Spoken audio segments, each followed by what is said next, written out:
17 বছর পর বিএনপির ভারপ্রাপ্ত চেয়ারম্যান তারেক রহমানের দেশে ফেরার দিনটিকে অবিস্মরণীয় করে রাখতে চায় দলটি। এ উপলক্ষে রাজধানী ঢাকার স্মরণকালের সবচেয়ে বড় জনসমাগম ঘটানোর পরিকল্পনা করছে বিএনপি।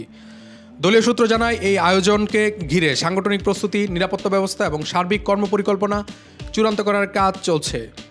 বিএনপির দায়িত্বশীল একাধিক সূত্র জানিয়েছে, আগামী 2 থেকে 3 দিনের মধ্যেই এই সংক্রান্ত বিস্তারিত কর্মপরিকল্পনা চূড়ান্ত হবে। কেন্দ্রীয় বিএনপির তত্ত্বাবধানে ঢাকা মহানগর উত্তর ও দক্ষিণ বিএনপির যৌথভাবে কর্মসূচি বাস্তবায়ন করবে। বিএনপি মহাসচিব মির্জা ফখরুল ইসলাম আলমগীর গত শুক্রবার রাতে ঘোষণা দেন, আগামী 25 ডিসেম্বর যুক্তরাজ্যের লন্ডন থেকে দেশে ফিরবেন তারেক রহমান। এই ঘোষণার পর থেকেই দলীয় নেতাকর্মীদের মধ্যে ব্যাপক উৎসাহ ও উদ্দীপনা লক্ষ্য করা যাচ্ছে। দলীয় নেতারা বলছে, তারেক রহমানকে স্বাগত জানাতে সারা দেশ থেকে বিপুল সংখ্যক নেতাকর্মী, সমর্থক এবং সাধারণ মানুষ ঢাকায় জড়ো হবেন। বিমানবন্দর এলাকা থেকে শুরু করে গুলশান, বনানী পর্যন্ত বিস্তৃত এলাকায় বিশাল জনসমাগম ঘটতে পারে।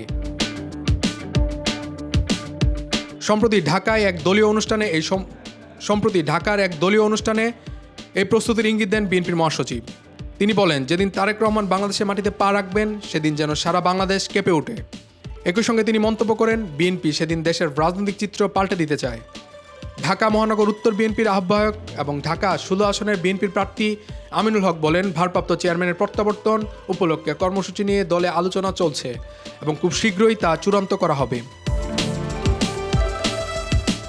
25 ডিসেম্বর বড়দিন উপলক্ষে সরকারি ছুটি, এরপর রয়েছে সাপ্তাহিক ছুটি শুক্র ও শনিবার।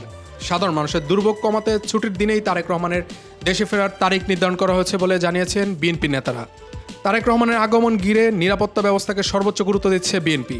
এ লক্ষ্যে বিএনপির চেয়ারপারসন খালেদা জিয়ার নিরাপত্তায় নিয়োজিত চেয়ারপারসন সিকিউরিটি ফোর্স পুনর্গঠন করা হয়েছে এবং সদস্য সংখ্যা বাড়ানো হয়েছে।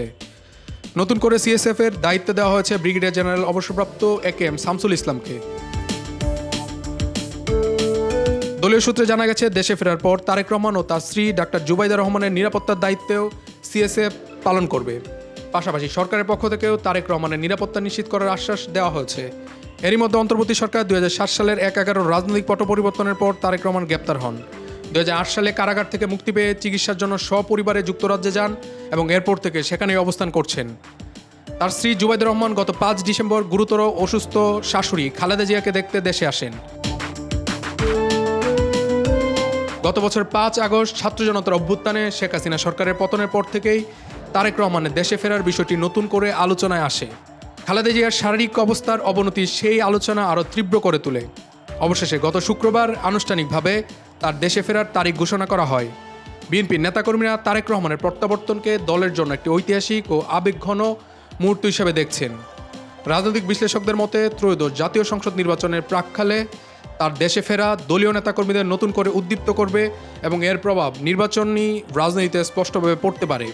সে কারণেই তারেক রহমানের প্রত্যাবর্তনের দিন ঢাকায় বৃহৎ জনসমাগম ঘটিয়ে নির্বাচনী রাজনীতিতে শক্তিশালী বার্তা দিতে চায় বিএনপি।